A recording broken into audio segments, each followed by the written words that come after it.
Hello learners. आपके YouTube channel परीक्षा साथी में आपका स्वागत है। सीजीपीएससी तथा सीजी व्यापम से संबंधित जानकारियों के लिए हमसे जुड़े रहें तथा फॉलो करें। हेलो लर्नर्स, हमने पिछली दो क्लास में मानव अधिकार संरक्षण अधिनियम 1993 के विभिन्न अध्यायों एवं धाराओं को देखा था।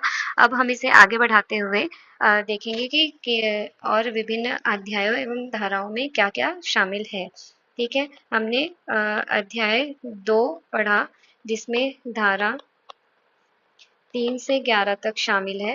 ठीक है, जिसमें हमने धारा 10 तक पिछले क्लास में देख लिया था। अब हम देखने जा रहे हैं धारा 11 में क्या बताया गया है। तो इस अधिनियम की धारा 11 के अंतर्गत अधिकारी एवं कर्मचारी ये राष्ट्रीय मानवाधिकार आयोग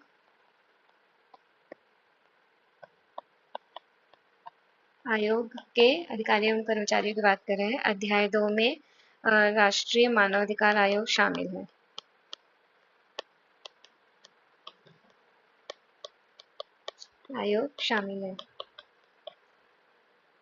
ठीक है, तो हम देखेंगे कि अधिकारी एवं कर्मचारी कौन होंगे। तो एक होंगे महासचिव होंगे जो आईएएस रैंक के होने चाहिए, आईएएस रैंक के अधिकारी होंगे और जो केंद्र में सचिव के पद पर होने चाहिए। ठीक है, इसके साथ ही अन्वेषण अधिनियम के लिए कौन होंगे। तो अन्वेषण अधिनियम के लिए राज्य में आईएएस रैंक के अधिकारी होंगे। ठीक है, आईएएस रैंक के अधिकारी होंगे जो राज्य में सचिव पद पर होने चाहिए। कर्मचारी कौन होंगे, केंद्र में डीजीपी रैंक के अधिकारी और राज्य में आईजी रैंक के अधिकारी कर्मचारी होंगे। ठीक है, अब इसके बाद हम अध्याय 3 को देखेंगे। अध्याय 3 में धारा 12 से 16 को शामिल किया गया है जिसमें आयोग के कृत्य एवं शक्ति शामिल है। ठीक है, तो हम देखेंगे कि धारा 12 में आयोग के कृत्य दिए गए हैं जिसके अनुसार राष्ट्रीय मानवाधिकार आयोग के कार्य बताए गए हैं। इस अधिनियम के धारा 12 में एनएचआरसी राष्ट्रीय मानवाधिकार आयोग के कार्यों को बताया गया है जो निम्नलिखित है। तो क्या क्या कार्य करेगा आयोग। मानव अधिकार के उल्लंघन की जांच करेगा, जैसे मानव अधिकार से संबंधित अगर कोई उल्लंघन हो रहा है तो उसकी जांच करेगा। उन उल्लंघनों की जांच करना जो पदाधिकारियों द्वारा मानव अधिकार को रोकने में उल्लंघन किया गया हो। ऐसे उन उल्लंघन की जांच करेगा जो पदाधिकारी हैं, जो मानवाधिकार को रोकने के लिए जो पदाधिकारी हैं उनके द्वारा अगर कोई उल्लंघन किया जाता है तो उनकी जांच करेगा।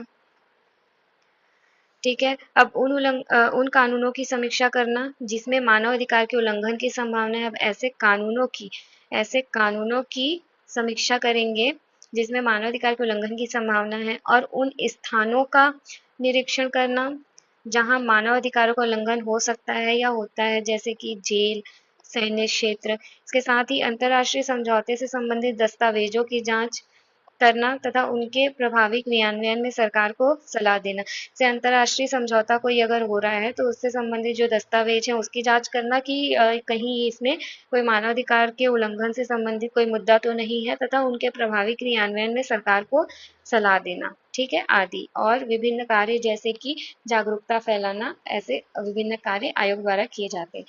धारा 13 के अंतर्गत जांच से संबंधित शक्ति दी गई है। आयोग की जांच से संबंधित क्या क्या शक्तियां हैं। तो आयोग को मानवाधिकार के उल्लंघन से संबंधित मामलों की जांच में वही शक्ति प्राप्त है जो सीपीसी 1908 के तहत सिविल न्यायालय को प्राप्त है। तो वही शक्ति प्राप्त है जो सिविल न्यायालय को प्राप्त है, अर्थात वह समन जारी कर सकता है, साक्ष्य इकट्ठा कर सकता है, दस्तावेज प्रस्तुत करने को कह सकता है और कोई भी अभिलेख मंगवा सकता है।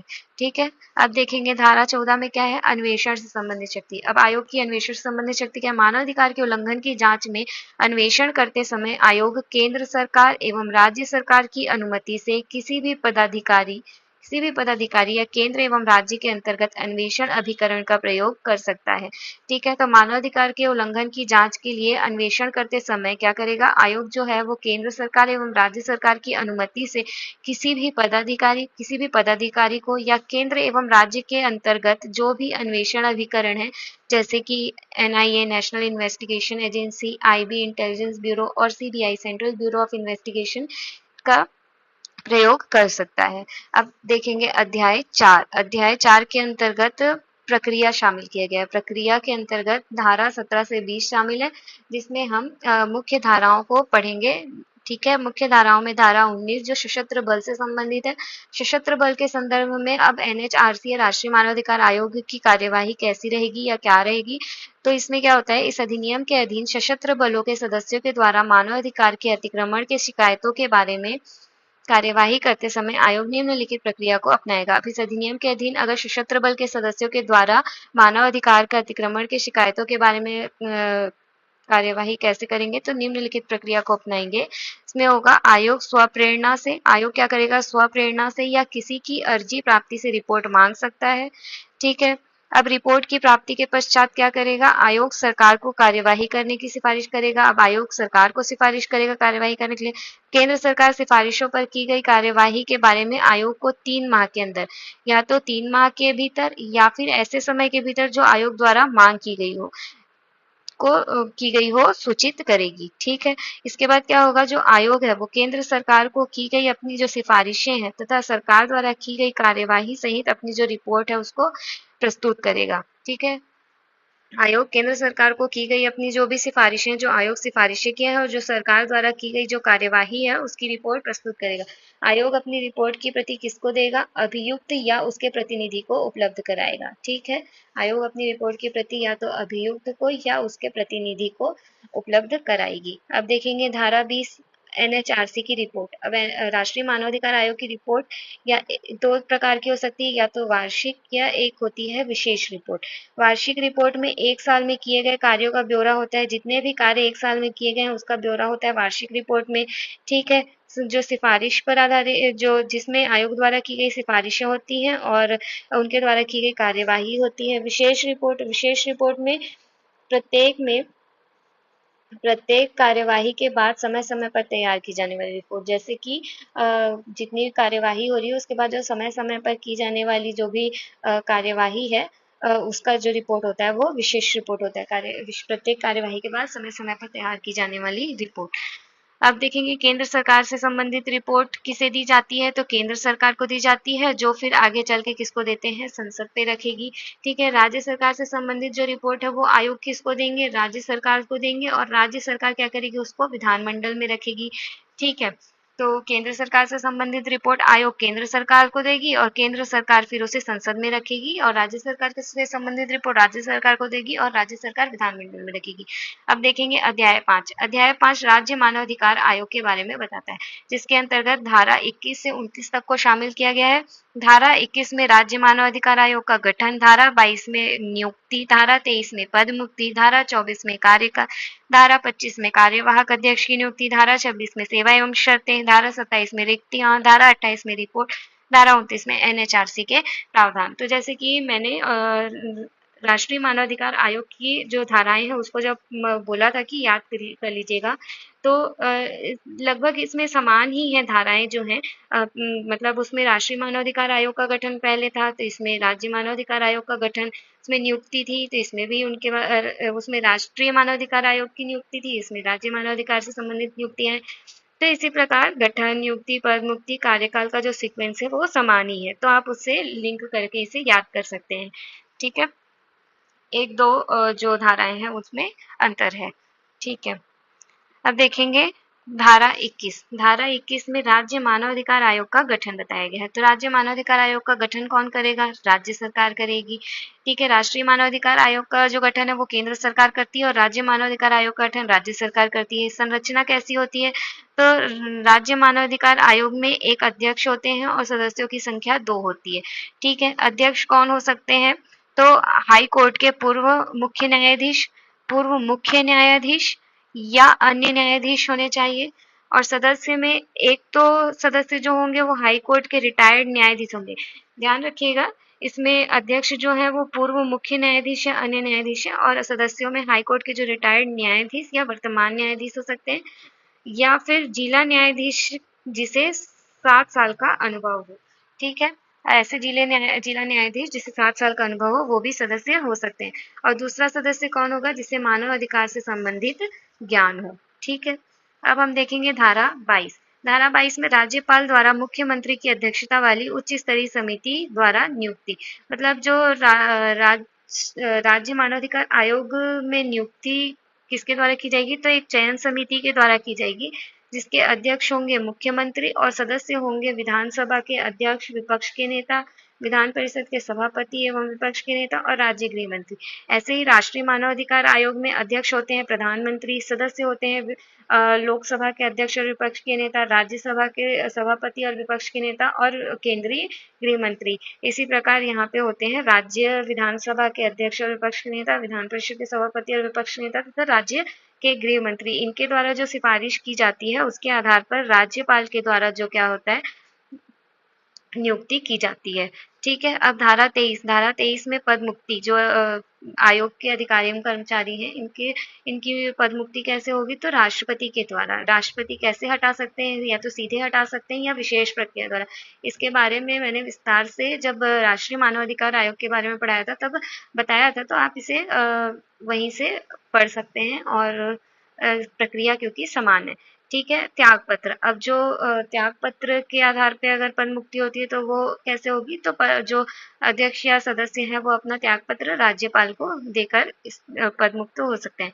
ठीक है, अध्याय 6 में धारा 30 और धारा 31 को शामिल किया गया है, जिसके अंतर्गत धारा 30 में मानवाधिकार न्यायालय और धारा 31 में विशेष लोक अभियोजक को शामिल किया गया है।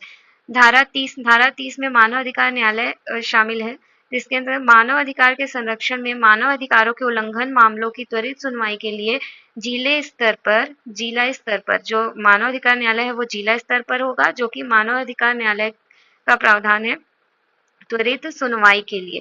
या मानव अधिकार के संरक्षण में मानव अधिकार के उल्लंघन मामलों की त्वरित सुनवाई के लिए जिला स्तर पर मानव अधिकार न्यायालय का प्रावधान है, जो अधिकारों के संरक्षण में संस्थाओं को त्रिस्तरीय बनाता है। ठीक है, तो जिला स्तर पर मानवाधिकार से संबंधित कोई त्वरित सुनवाई के लिए मानवाधिकार न्यायालय का गठन किया गया है। त्रिस्तरीय कैसे बन रहा है त्रिस्तरीय, तो केंद्र स्तर पर राष्ट्रीय मानवाधिकार आयोग, राज्य स्तर पर राज्य मानवाधिकार आयोग और जिला स्तर पर मानवाधिकार न्यायालय। ठीक है, अब हम देखेंगे गठन कैसे होगा। गठन राज्य सरकार द्वारा अधिसूचना के तहत राज्य हाईकोर्ट के मुख्य न्यायाधीश के सलाह पर किसी भी न्यायालय को मानव अधिकार न्यायालय के रूप में निर्दिष्ट कर सकता है।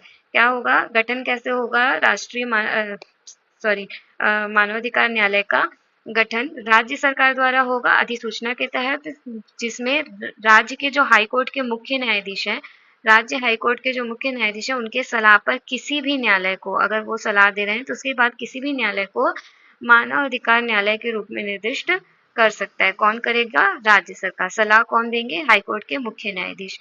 ठीक है, धारा 30 में विशेष लोक अभियोजक का प्रावधान किया गया है, जिनकी नियुक्ति कौन करता है, राज्य सरकार।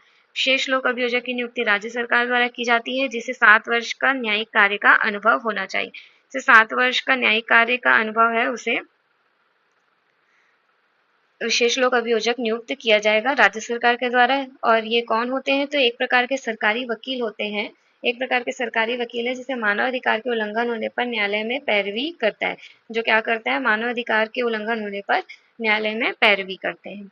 ठीक है, अब मानव अधिकार के समक्ष संकट एवं चुनौतियां क्या क्या है, तो मानव अधिकार के संरक्षण का दायित्व राज्य एवं समाज दोनों का है, लेकिन सरकार तानाशाह हो जाए एवं समाज में विकृति आ जाए तो मानव अधिकार के सामने संकट एवं चुनौतियां स्वाभाविक है। जिसके प्रमुख कारण क्या क्या है, तो भारतीय समाज है वो पुरुष प्रधान समाज है, जिसके कारण महिलाओं का क्या होता है, शोषण जो मानव अधिकार के उल्लंघन के लिए एक बड़ा संकट है, महिलाओं का शोषण। ठीक है, इसके बाद हम देखते हैं समाज का एक बड़ा वर्ग आर्थिक आत्मनिर्भरता की कमी से जूझ रहा है। ठीक है, समाज का जो एक बड़ा वर्ग है वो आर्थिक आत्मनिर्भरता की कमी से जूझ रहा है, जिसके कारण शोषण होता है। ठीक है, उच्च वर्ग द्वारा निम्न वर्गों का शोषण होता है। महिलाओं के साथ घरेलू हिंसा एवं शारीरिक रूप से प्रताड़ित करने की घटनाएं देखने को मिलती है, जो मानवाधिकार के उल्लंघन को दर्शाता है। भारतीय बच्चों के परवरिश के लिए समुचित सुविधा एवं बेहतर वातावरण का अभाव, जो भारतीय बच्चे हैं उन्हें परवरिश के लिए समुचित सुविधा या बेहतर वातावरण नहीं मिल पाता। झूठे गवाहों के कारण सजा दिए जाना। अब क्या होता है, विभिन्न अधिनियम जिसके कारण क्या हुआ है, फायदे तो हुए हैं कि अधिकारों में वृद्धि हुई है, लेकिन कई लोग इसका गलत प्रयोग करके झूठे गवाह के रूप में, जिसके कारण जो दंडनीय नहीं है उसे भी सजा दे दिया जाता है। जातिगत आधार पर भेदभाव, या फिर जातिगत आधार पर भी भेदभाव होता है, ठीक है। निर्दोष एवं जो गरीब है, निर्दोष एवं गरीबों को अपराध कबूलवाने के लिए प्रताड़ित किए जाने की घटना, ठीक है। जो निर्दोष हैं और जो गरीब हैं उन्हें अपराध कबूलवाने के लिए प्रताड़ित किया जाता है। तो ये भी मानव अधिकार के उल्लंघन का एक रूप है जो मानव अधिकार संरक्षण अधिनियम के लिए एक बड़ी चुनौती है। ठीक है, तो इस प्रकार मानव अधिकार संरक्षण अधिनियम 1993 को हमने कंप्लीट कर लिया है और आगे भी हम विभिन्न अधिनियमों को ऐसे ही सरल भाषा में पूर्ण करने का कोशिश करेंगे। तो आप हमारे साथ जुड़े रहें और वीडियो अच्छी लग रही हो तो लाइक, शेयर और सब्सक्राइब ज़रूर करें और ज़्यादा से ज़्यादा लोगों तक पहुँचाएँ जिससे कि सभी को ये वीडियो मिल सके। और आप अभी तक वीडियो देख रहे हैं तो उसके लिए थैंक यू।